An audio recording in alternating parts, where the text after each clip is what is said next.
assalamu aleykum pullo wuro na en namdo ɗo landal wiɗa landal ngal no joti mi yiltitunga mi fillitota lan fillitogal quoi joni haɗa lan fillitade langal ngal mi inni se koye suumayere andi mo heeɓi kaydi ɗo ɓe innaymo mo yawa waɗa intégration ɓe junnaymo fi balɗe nayyi fi intégration woɓɓe inna formac woɓɓe inna intégration ko ɗum detta yanta ko fi yo a faamu quoi joni noon mi yahi noon ka l'école ta jour dernier l'école amen on l'école jour dernier l'école on ɗe balɗe nayyi ko timmata ɗon ko ɗum hawre e suumaye après noon nde ñande ɓawi min gayni on l'école komin yahi no intégration on professeur amen on noon inni wo e ɓe yaaha naata ɓe naɓama ka église ɓe hollama ko sahi hombo église o darna ko hombo darni ko honno leydi hettiri e nden pandan ko hombo hettino leydi ko hombo darino ha leydi hetti e nden pandam après sifa ɗimpiiji après nañande noon mi yeey ka église nder ton ha min gayni ɓe holli men nder ton tawi on tigui noon no hoori suumaye min e gorejo an tawi min hoori suumaye après min inni men natata himin hoori suumaye ka nder église nder ton après min sattodir on ha professeur on naɓi inni e be min nata so obligatoire e be min yahan ɓe holla men luwaji ɗin e saria leydi ndin ɗum ɗon ko e be min anda après min inni allah ala min natiri fay fi min ala feere ɓe holli men nder ton ɓe tigi man on tawi no compliqué seeɗa himin hoori suumaye ko ngal ñallal suumaye ɗon noon himin jiiɓi so tawi ngal ɗon min yoɓɓay ngal ka haari ɓay himin wondi annuye so tawi ɓahari min wondi annuye ka haara ngal ñallal ɗon haray allah farla ngal ɗum min farlaki yoɓude ngal haray ko ɗum ɗon wonno landal langa si ngal faminike haray assalamu aleykum wa rahmatullahi wa barakatuh. وعليكم السلام ورحمة الله وبركاته. أرى وهيورتام وهيوراما. بسم الله الرحمن الرحيم. الحمد لله رب العالمين والصلاة والسلام على أشرف الأنبياء والمرسلين نبينا محمد صلوات ربي وتسليماته عليه. أما بعد السلام عليكم ورحمة الله وبركاته. haray on hiwritama on hiwrama on weltanama e ngal landal ɗo naam ko no woniri haray on évita toujours juutingol ngol jasakumullahu khairan wono pullo wuro signali on noon haray on weltanama e ngal landal mo labangal haray nasalullah azza wa jalla an yufaqihana fi dinina en torki allah yo famin en dina men kam warsika en golletirgol haray ñawore natugol e nder église e nder synagogue e nder ko wi'ete kon rewirɗi ɓe wona julɓe ɓen no mari ñawoje no mari principe ji haray natugol e nder kanisa e nder ko wi'ete kon église naata tum volontairement tawata ko fus na hunde wigol tum bon acci ade yaha naata e ndu église ruɗa ndara tum nder ton yurno joɗo gokkum ko natirata natiri ɗo yaltiri ɗo haray mbiya tum nder ton no wayi donc harana fus wona ɗaɓɓitugol histoire wona hunde naɓiton oti wona fi visite wano joni étude harana sifa onon ko landi ɗon kon ɗo haray ɗum ɗon no mari ñawore feere onon ko landi ɗon kon ɗo ko nadata on kon ton no mari kadi ñawore feere neɗɗo lorriɗo tawata o alaka o naata ma ɗum o raɗama e suudu o yaltinama yawgol wona refuse o e nder église on ɗon kadi ko ñawore feere ko ɗum waɗi wallahi fiqhu on yo allah subahana taala on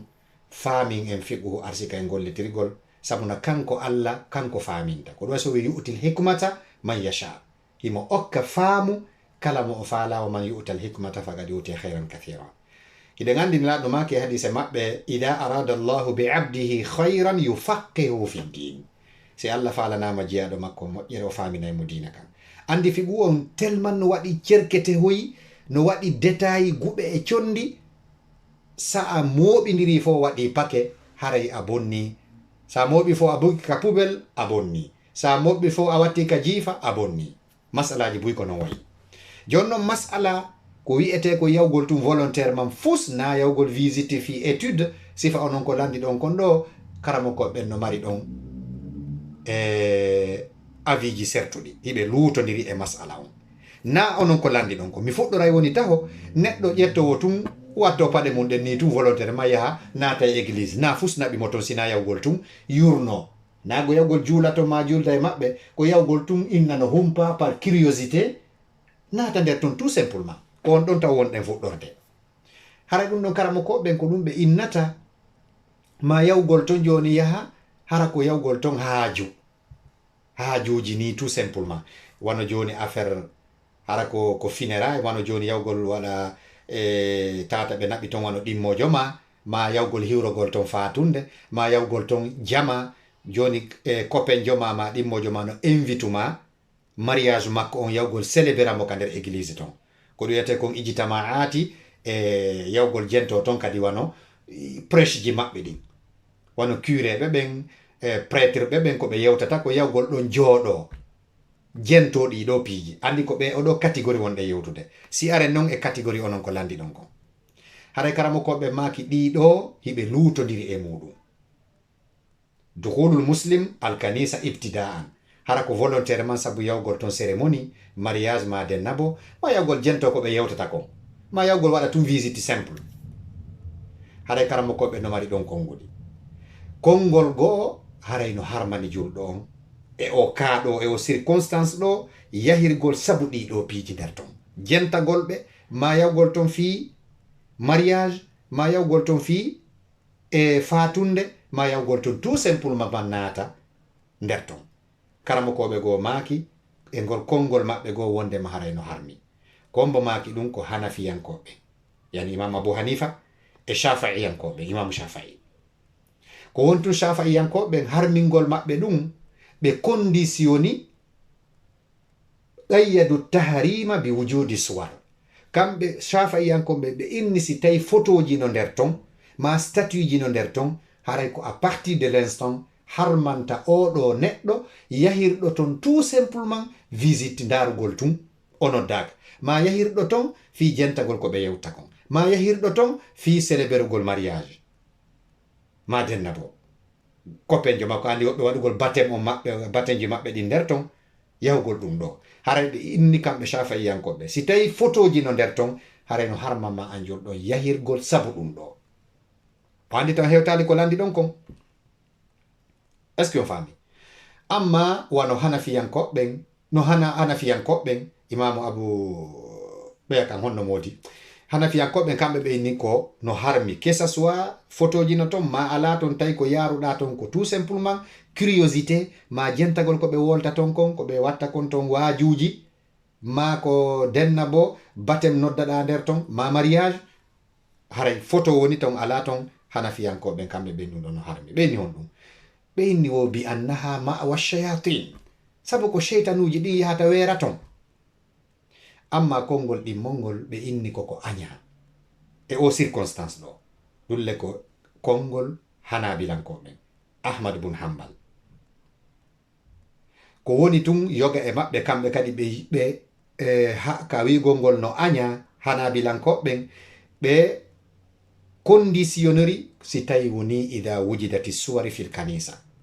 ɓeni si tawi photoji no nder ton haray no aña yoga e hanabilankoɓen ɓeni si photoji no ton haray no aña ko si photoji no ton woni no aña tawi photoji ala haray hay ɗum añaka amma cheikhul islam ibnu taymiya ɓe maki haray tigi tigi madhabu wonɗo sawaba on e nder ɗi konguɗi yewtaɗi ɗo ko karahatu duhul kanisa al musawwara haray ko natugol e nder église tawowo statue ji no ton photoji no nder ton wa hada huwa sawabu ɓe maki ko ɗum ɗo kamɓe cheikhul islam ibnu taymiya ɓe maki ko ɗum ɗo woni ko woni sawaba kon alladi la rayba fihi wala shakka honɗum wondema si tawi photoji noka nder kanisa statue ji no nder ton haray no añanama an o julɗo natirgol ton par curiosité ma natirgol ton fi jentagol ko honɗum ɓe yewtata ton ma natirgol ton fi baptême ma ɗum mariage est ce que en faami amma joni noon sen arti e landal mol ngal onon landiɓe ɓen ɗo haray faamen ɗum ɗo yowodira e korka haray añede ɗum ɗo wonande wiɓe no aña ma harmugol wonande wiɓe no harmi ɗum impactata korka kan absolument rien korka kan ko feere ɗum ɗa haray ko feere onon landiɓe est ce que ko natuɗon kon ton haray hiɗon hoori est ce que on yoɓa ñallal ngal non ɗum ɗon bonnata korka kan par ce que na yahugol sujjana sana muru natirɗon wona yahugol e sansa dina mum naɓi on ton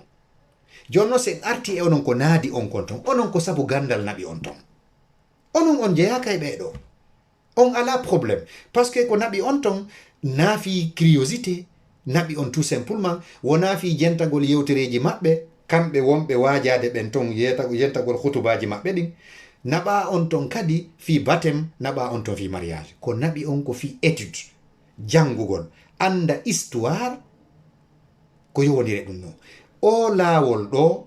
o maniére ɗo maniére laawol ɗaɓɓugol gandal ɗum ɗon ya aucun probléme hiɗon wawi natude ya aucun probléme woni ɗon hoori woni on hoora no way kadi neɗɗo joni raɗaɗo e suudu tentini Europe ga leyɗe porto annenmo tentini plein hiver haysina plein hiver jon noon tawata alaka o maro alaka o ɗumanno o heɓa ko curé on maɗum ɓe ka église newnanamo yo yahu o bako ɗon kene ha o heɓa solution yahugol makko ɗon on ɗum ya aucun probléme addarurat tubihul mahadurat ɓe inni wo haray e lorraji ɗin daginanayi otin wonde piiji harmanɗimo ɗin eɗen andi goɗɗo si yahi ha tawi o mayay woni heege ala nokku solution heɓaki na allah no daginani mo yo ñaamu kose goɗɗo ɗeɗɗike ƴi'al tawi ndiyam ala jus ala ko dagi ko o yara o faggitira ɗum ɗon o itta ko sakki kon ko beere woni takko makko yo ƴetto ɗuman no fi wata o maayo ka addarurat tubihul mahadurat haray ɓeɗo ɗiɗo onon landiɓe ɓe ngal landal ɗo kamon on ko particulier haray hiɗo wawi natude ɓe expliquana on datti ko honde tuma ɗum église iru ɗumanna ɓe expliquana on kadi ko honno histoire ko nantata histoire leydi ndin histoire ɗum ɗo e ɗum ɗo ya aucun probléme ko niveau ɗaɓɓugol gandal wonɗon e muɗum on yara ton fi hay fussina ɗum haray onon ɗon bi idnillahi taala ella ala e mum wanon waywa neɗɗo mo wiɗen on o heɓi lorra o heɓi ganto o yaha o refuse o ton fi yo dandu wonki makko kin ma yo dandu ɓandu makko ndun jangol e lorra ma ɗum piyeede ma dampe ka yaasi o yaha o refuse o ka ɗuma ton ana tan tan heɓude solution ko woni tun wota o naatu ka diina maɓɓe ton wota o haaje e ko ɓe jokki ton yo haaje e probléme makko on onon kadi yahuɓe ɓen ton yo taw tun probléme ko naɓi on kon ton haaju mon ko woni ko jentagol ko ɓe onon expliquande kon fi ɗaɓɓugol gandal ko naɓi on kon andugol histoire ji ɗi winda andugol kontuma ndu église iru darna ndarugol architecture on ndarugol ko expliquana on ko homɓe darnunondu ko quel année ndu darna ɗum ɗo fof na probléme ɗum ɗo fof na probléme e yi taw hay attaɓe woole dow yawgol natira ni tun o yiɗon karama ko ɓen ko ɓe mari kon avis ji différent e fe muɗum donc haray ko ɗum mi falano ɓanginde haray julɗo kan yo ayno diina makko kan kala ka o woni wota o natiri église ni tun pour rien fus tawata haaju hunde ala e mum nécessité ala e mum idan wano natugol ngol fi jangugol e ko nanta sifa ɗin piiji ko gandal wonɗa ɗaɓɓude ka l'école e ko yaada e équipement on ka l'école ɗum ɗo fof na probléme noon inchallah haray fi korka mon kan kan hunde fawaki on fillagol ngal ñallal noon si tawi ko ɗum ɗon tu natugol mon ngol ɗum ɗon yo ken probléme si tawi on bonnali goɗɗum ngo ko bonnata ñallal ngal ɗum ɗon hay hunde on ala to yoɓugol inchallah ko ɗum ɗo woni ko allah fanilan e ngal landal si yaadi e sawabu ko imorde allah e weltanike mo e jarnimo siko wopande woni e mo haren la yafini yo allah yafalan wallahu taala alam wassalamu aleykum wa rahmatullahi wa barakatuh